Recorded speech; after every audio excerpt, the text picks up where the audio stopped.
Hello, I'm Desiree Dubonnet. William Nelson, Dr. Nelson. You can call me anything except late for dinner. If you have trouble with what I'm wearing, then your mind isn't open enough to even watch this. We're going to talk about electroacupuncture. In order to talk about electroacupuncture, we've got to talk about acupuncture. In order to talk about acupuncture in today, especially in terms of America, we have to talk about false beliefs. Many people have clung to false beliefs. It's a false belief that acupuncture doesn't work. It's 5,000 years old in some people's market. At least 4,000 years old, documentable evidence. You see, acupuncture is an age-old science, a science of medicine. Now, in today's world of medicine, what we find is that when you write an article, you have to have references that are over the last 4 or 5 years. Why? I write articles and I put references from 100 years ago and they say, no, can't do that.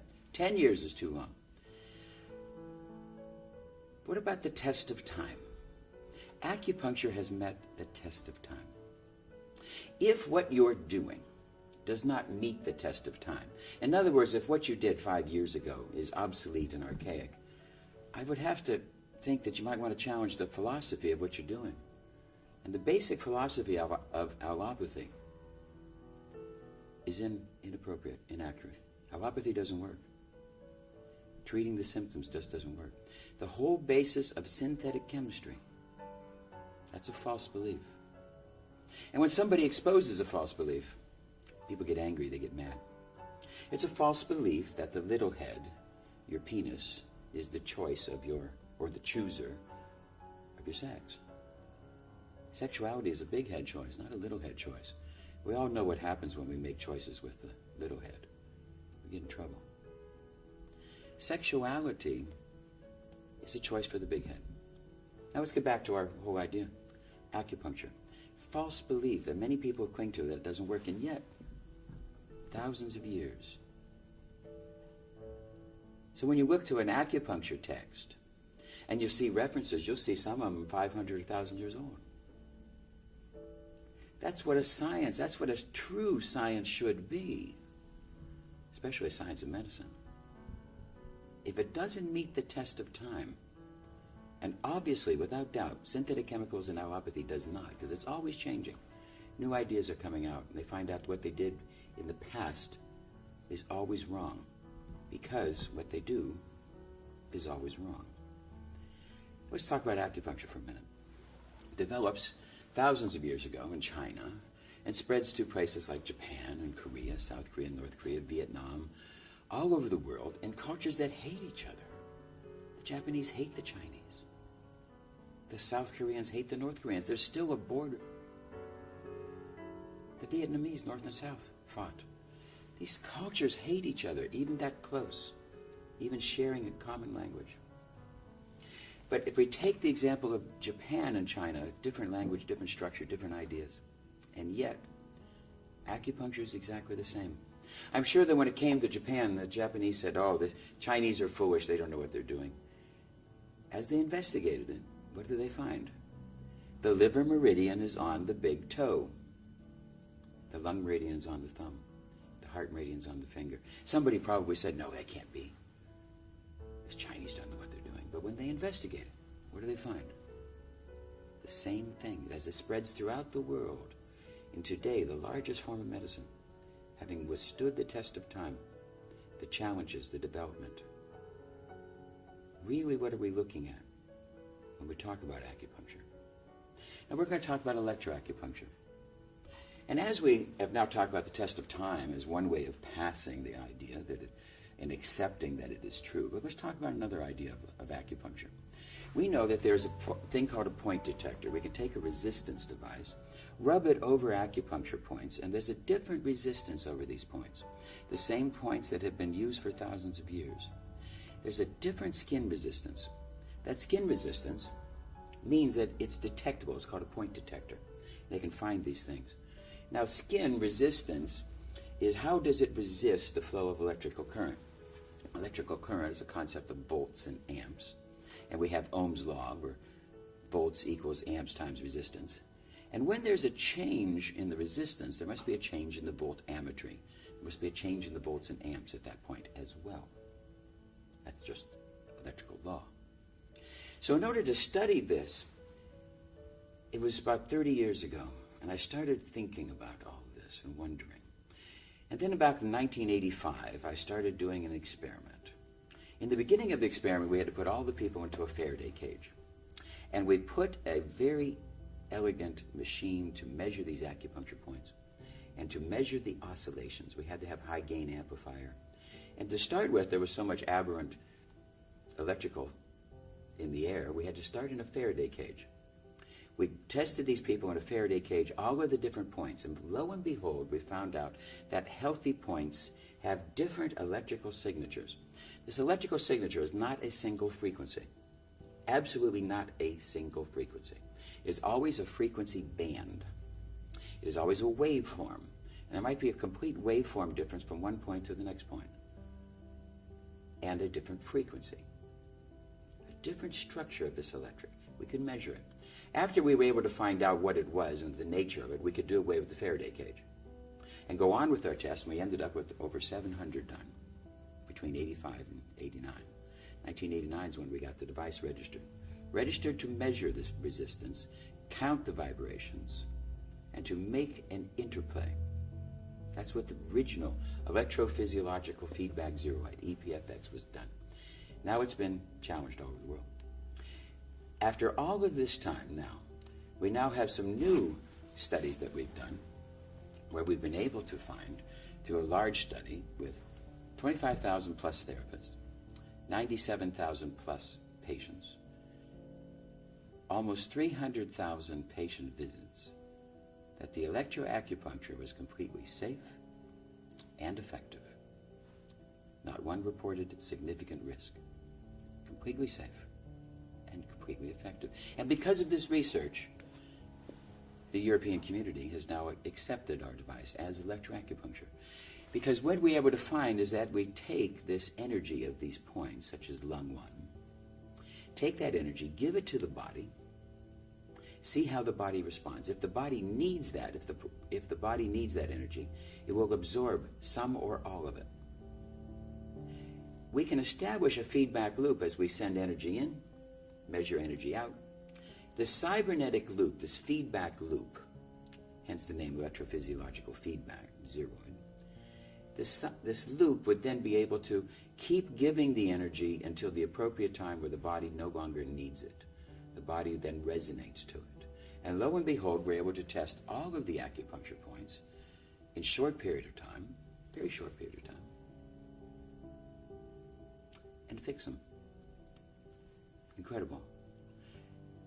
Almost all the time we find there's a couple very, very stubborn points that will need needle therapy or moxibustion. No acupuncturist is capable of analyzing all the points. He just doesn't do that. So here we were able to develop a system to do this. Now we've evaluated it, sent it out. 52 acupuncturists were surveyed on how it worked. And they rated it anywhere from 85 to 95% correct. As this system really does work. It measures the acupuncture points and treats them. Very simple, very safe, very inexpensive. I was in Vancouver lecturing to acupuncturists, and there was one man, we hooked him up to the machine. He couldn't see the computer, and I was giving him a demonstration. He was one of the leading acupuncturists of Canada. Worked for 35 years. And as I was doing points, he could feel that. The first point I checked with him was a point, acupuncture point under the tongue. And as I sent that energy in, he said, "Are you there?" He could feel it. And I said, "Oh my God, you can feel that." Because most of the time, the actual energy that we send into with the machine is the same type of voltammetric signature that the human body has, so it's hardly detectable. Maybe 1% of 1,000 could feel that, and this person could. And he knew all of the acupuncture points. And we sat there, and it was amazing. The acupuncturists there, there was about 35 of them, and they all were afraid. They were afraid.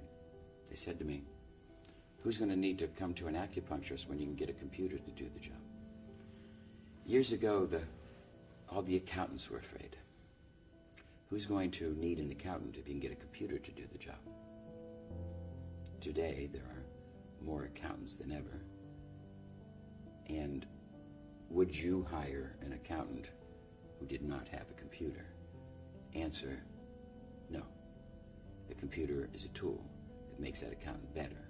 His job is now faster, easier, and more accurate. You wouldn't hire an accountant without a computer. Maybe you shouldn't hire an acupuncturist without a computer either. So we're talking about electroacupuncture. So what is this thing, acupuncture, this flow of energy? Why is it needed? The science of today's American style of medicine, we have to say that more and more as more and more of the world is getting into more modern concepts of energy. But America is still mired in synthetic chemicals to make sure that they assure the profits of the chemical companies. And along comes acupuncture, and it's a drugless therapy. They fought me, and I ended up winning because I was able to register the acupuncture needle as medical equipment in America. A story that you can see in the movie I made called Sworn on the Altar. There's still a rabid dog fight today as the FDA in America is fighting me, trying to stop this electroacupuncture demise. If you look at all the devices that they're stopping, little electroacupuncture magnets and little pins and etc., and little just magnet dots that they're stopping because they're just so afraid of drugless therapies. As the American people are getting tired of these drugs and their adverse side effects. As we look at the development of a new science, we're going to stumble into quantum electrodynamics. And quantum electrodynamics will have at its base core the idea of photons and the interaction of electrons. This is a science that will take us to an understanding beyond thermodynamics and beyond the understanding of what's going on with the chemical companies of today. As we look at photons, we're going to look and see that in the world of chemicals, we will see that the pineal gland is in charge of the ultraradian rhythms of the day, the 24 hours. This is triggered by photons, light, as you wake up in the morning and different hormones are changing through the pineal gland, which is light sensitive behind the eyes. Some people call it the third eye because it really does. It have a light sensitivity. The pineal gland in an alligator actually has a lens and an eyelid. In a human being, it still can receive light. This is how it triggers photons. We're talking about an electrical energy flowing through the acupuncture points that is electrical and photonic. Thereby it's not so chemical, and chemical companies don't really like people to even talk about it, let alone do research. If we apply this now, we will see that the energy is flowing through these meridians, the meridian of the lungs, small intestine, heart, liver, etc. This flows through an hourly clock, as it's said. And this hourly clock is a relationship of the hours of the day. As a meridian will get energy at one point to do its job, and then lack of energy at another point to rest. So it's kind of like the watchman who's going around the plant, or the manager, and he's going around the plant, he's checking everything. He can't be at all one place, but he's going through and he's checking things. This is what's happening with acupuncture. So just like we can see this ultraradian rhythm of the pineal, there's an ultraradian rhythm of the acupuncture energy flow. With a scientific study back in 1988, we studied over 1,000 patients to be able to find the actual place about the acupuncture energy. I was able to help with the acupuncture people to get past the FDA and register it as real medical equipment. And now scientists have now recognized that these acupuncture points do exist. We made a device back in 1989 to be able to measure and treat and correct and stabilize these acupuncture programs. This is in the Skio, the Indigo, the Eductor, and all these different things to help people to be able to recognize that acupuncture now can be done simply and easily and measure all of the points and correct all of the points in about a 10-minute span to help to stimulate the flow of energy through the body. This has been proven, stabilized, registered, validated, and verified.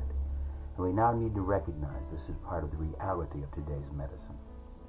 When you go to a Chinese acupuncturist, you pay when you're healthy, not when you're sick. It is not completely electronic, in that it's beyond just volts and amps. I believe it has a light energy, a life energy, other things. But yet, the new advance in medicine is being able to measure these points electrically. A science that we've been able to do now for close to 30 years, making it legal, rolled over, testing it, evaluating it, proving it safe and effective. And yet many people cling to false beliefs. They cling to the false belief that you can measure it with a resistance meter. You cannot. It's a voltage and amperage change called an oscillation. You cannot measure a resistance change with or you cannot measure a frequency with a resistance meter. You have to have volts and amps. That's what changes. So there's a lot of people who hold on to that idea. There's a lot of people who hold on to antiquated ideas. There's a lot of people who don't like computers, false belief. There's a lot of people who hold on to allopathy and synthetic drugs as the only way. And we come along to challenge. And that's why I thought it was very appropriate for me to wear a dress to do this tape. Because I want to challenge your false beliefs. And if your false beliefs are that important to you, and you can't grow beyond that, you can't think beyond that, something's a problem. So we've talked about electroacupuncture and some other things to give you to think about. And this is Desiree Dubonnet. I hope you enjoyed this.